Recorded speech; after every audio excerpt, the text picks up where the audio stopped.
ശ്രീ രാജേന്ദ്രൻ, ഈ ബംഗ്ലാദേശുമായിട്ട് നമുക്ക് ഇന്ത്യക്ക് ഒരു വലിയ വൈകാരിക ബന്ധം ഉണ്ട്. ചരിത്രത്തിലേക്ക് നമ്മൾ പോകുമ്പോഴും ഇന്ത്യക്ക് ചില കാര്യങ്ങൾ അവകാശപ്പെട്ടതാണ്. അവിടെ നിൽക്കുന്ന ഈ മത ന്യൂനപക്ഷങ്ങളുടെ മേൽ അവിടുത്തെ വർഗീയവാദികൾ നടത്തുന്ന ഒരു വേട്ടയാടലല്ലേ ഇപ്പോൾ അവിടെ ഉണ്ടായിക്കൊണ്ടിരിക്കുന്നത്. ഇത് ലോകത്ത് തന്നെ വൻ ഭീഷണിയും കൂടല്ലേ. ഒരുപാട് മാനങ്ങളുള്ള സംഭവങ്ങളാണ് അവിടെ നടന്നുകൊണ്ടിരിക്കുന്നത്. വിജയനാഥ് പറഞ്ഞതുപോലെ വർഗീയവാദികളല്ല, ഇസ്ലാമിസ്റ്റുകൾ. അവർ ലോകത്തിൻ്റെ ഏത് ഭാഗത്തുണ്ടോ അവിടെ കലാപവും രക്തവും ഉണ്ടായിരിക്കും. പക്ഷേ ഇവിടെ ബംഗ്ലാദേശ് എന്ന് പറയുന്ന രാജ്യത്തിൻ്റെ പ്രത്യേകത എന്ന് പറയുന്നത് TP ശ്രീനിവാസൻ ശരിയാം വിധം പറഞ്ഞതുപോലെ ഇന്ത്യയുടെ രക്തത്തിൽ നിന്ന് പൊടിച്ച പിറന്ന ഒരമ്മ എങ്ങനെ കുഞ്ഞിന് ജന്മം നൽകുന്നു അതുപോലെ ജന്മം കൊടുത്ത ഒരു രാജ്യമാണോ ബംഗ്ലാദേശ്. ധാരാളം 3 ലക്ഷത്തോളം സ്ത്രീകളുടെ കുട്ടികളുടെയൊക്കെ മാനഭംഗത്തിന്, അതിലേറെ പേരുടെ മരണത്തിന് ഒക്കെ ഇടയായ സംഭവ പരമ്പരകളുടെ അവസാനം മുക്തിബാഹിനി എന്ന പേരിൽ ഇന്ത്യൻ സേന അങ്ങോട്ട് കടന്ന് നടത്തിയ തിരിച്ചടിയുടെ ഫലമായിട്ടാണ് യാഹ്യാക്കൻ്റെ ദംഷ്ട്രങ്ങളിൽ നിന്നും ബംഗ്ലാദേശ് എന്നുള്ള രാജ്യം മോചിപ്പിച്ചത്. ഇന്ത്യൻ പട്ടാളക്കാർ രക്തം കൊടുത്ത് മോചിപ്പിച്ച രാജ്യം. ഷെയ്ഖ് മുജിബുർ റഹ്മാനും അതുപോലെ അദ്ദേഹത്തിൻ്റെ അനുയായികൾക്കും അദ്ദേഹത്തിൻ്റെ മകൾക്കുമെല്ലാം അതിൻ്റെ നന്ദിയുണ്ട്. പക്ഷേ പുതുതായി പൊട്ടിമുളച്ചു വന്ന ഇസ്ലാമിസ്റ്റുകൾ എന്ന് പറയുന്ന വിഭാഗത്തിന് അവർക്ക് ചരിത്രബോധമില്ല. അവർ വിശ്വസിക്കുന്നത് ഇസ്ലാമിക വിശ്വാസികളല്ലാത്ത ആൾക്കാരെ കൊന്നുകഴിഞ്ഞാൽ അവർക്ക് സ്വർഗം ലഭിക്കും, വീരസ്വർഗം ലഭിക്കും.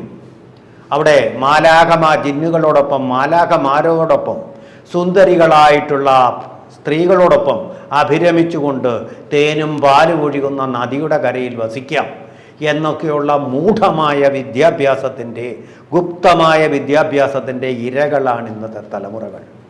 ഇന്ത്യ ചൊരിഞ്ഞ രക്തം, ഇന്ത്യ സഹിച്ച ത്യാഗം, ഇതൊക്കെ അവർക്ക് അനഭിഗമ്യമാണ്. അവർക്ക് അതിനെപ്പറ്റി യാതൊരു വിധമായ വിവരവുമില്ലാത്തൊരു തലമുറയാണ്. അതിൻ്റെ ഫലമായിട്ടാണ് അവർക്ക് വേണ്ടി ഇതിനെക്കുറിച്ചെല്ലാം അറിയാവുന്ന ജമായത്തെ ഇസ്ലാമി പോലുള്ള സംഘടനകൾ അറിഞ്ഞുകൊണ്ട് തന്നെ വഴിതെറ്റിക്കുന്നത്. ആ ജമായത്തെ ഇസ്ലാമികളുമായിട്ട് വളരെ ബന്ധം സ്ഥാപിക്കുന്ന ഒരു വ്യക്തിയാണ് ഇപ്പോൾ അതിൻ്റെ ഇടക്കാല ഭരണാധികാരിയായിട്ട് അമേരിക്കൻ ഡീപ് സ്റ്റേറ്റ് അധികാരത്തിലെത്തിച്ച മുഹമ്മദ് യൂനിസ്. അതിനെക്കുറിച്ച് പറയാനാണെങ്കിൽ കൂടുതൽ അതിൻ്റെ കാരണങ്ങളെക്കുറിച്ച് പറയുമ്പോൾ പലതും പറയാനുണ്ട്. ജനങ്ങൾ ഞെട്ടിപ്പോകുന്ന പല രഹസ്യങ്ങളും ഉണ്ട്. സമാധാനത്തിൻ്റെ അല്ല, സാമ്പത്തിക ശാസ്ത്രത്തിൻ്റെ നൊബേൽ സമ്മാനം ലഭിച്ച ആളാണ് മുഹമ്മദ് യൂനുസ് എന്ന് പറയുന്നത്. മറ്റൊരു സമാധാനത്തിനുള്ള നൊബേൽ സമ്മാനം ലഭിച്ച കൈലാസ് സത്യാർത്ഥി ഇന്ത്യയിലുണ്ട്. അദ്ദേഹം ഇന്ന് ആവശ്യപ്പെട്ടിരിക്കുകയാണ് ഹിന്ദുക്കൾക്ക് നേരെ, ന്യൂനപക്ഷങ്ങൾക്ക് നേരെ നിങ്ങൾ നടത്തുന്ന ഈ വേട്ടയാടൽ അവസാനിപ്പിക്കണമെന്ന്. ഒരു നൊബേൽ സമ്മാന ജേതാവ് മറ്റൊരു നൊബേൽ സമ്മാന ജേതാവിനോട് ആവശ്യപ്പെട്ടു. അസാധാരണമാണ്, ചരിത്രത്തിൽ തന്നെ സംഭവിച്ചിട്ടില്ലാത്ത കാര്യം. അതുപോലെ തന്നെ ഇന്ത്യയിലെ പൗരന്മാർ തന്നെ നൊബേൽ ആസ്ഥാനത്തേക്ക് കത്തയച്ചിരിക്കുകയാണ് ഈ മനുഷ്യക്കുരുതി അവസാനിപ്പിക്കണമെന്ന്. ഇതിൻ്റെ എല്ലാം കാരണം എന്താണെന്നറിയാം. അവിടെ ഷെയ്ഖ് മുജിബുർ റഹ്മാൻ്റെ മകൾ ഭരിച്ചിരുന്നപ്പോൾ ബംഗ്ലാദേശിൻ്റെ അടുത്തുള്ള ഒരു ദ്വീപ് അമേരിക്ക ആവശ്യപ്പെട്ടിരുന്നു. ഡീഗോ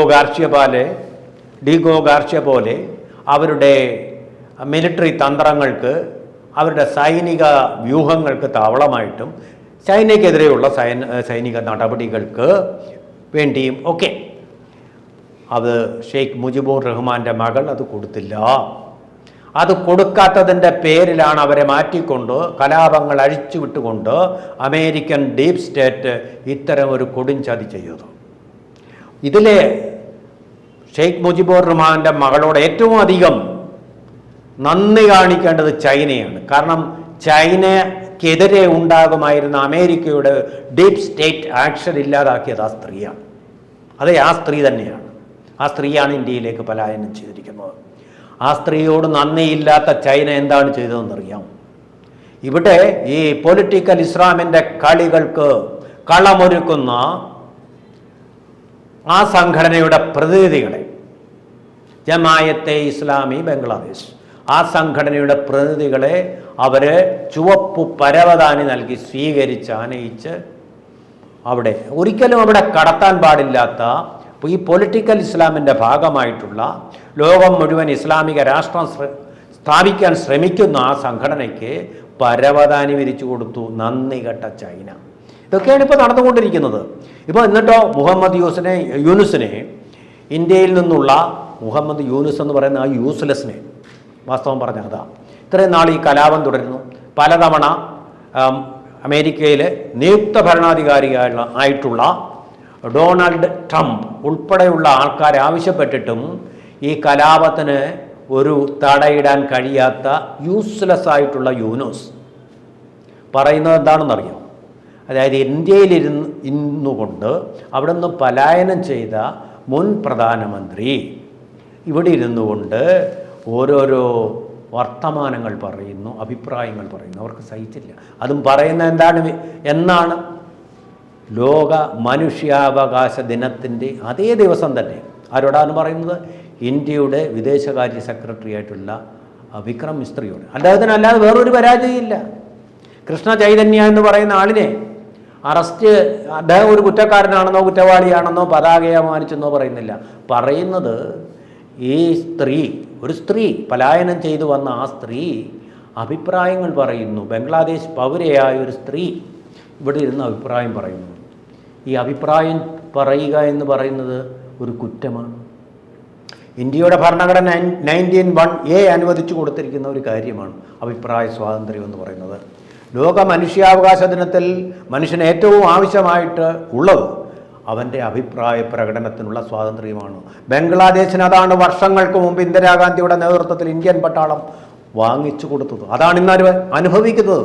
അവരുടെ ഭാഷ പോലും സംസാരിക്കാൻ പഠിക്കാൻ അനുവാദമില്ലാതിരുന്ന ഒരു ജനതയെ ഈ നിലയിൽ ഇന്ത്യയേക്കാൾ അധികം ആളോഹരി വരുമാനമുള്ള ഒരു രാഷ്ട്രമാക്കി മാറ്റിയത് ഇന്ത്യയുടെ സാമ്പത്തികവും രാഷ്ട്രീയവും സാമൂഹികവും ആയിട്ടുള്ള സഹായങ്ങൾ കൊണ്ടാണ്.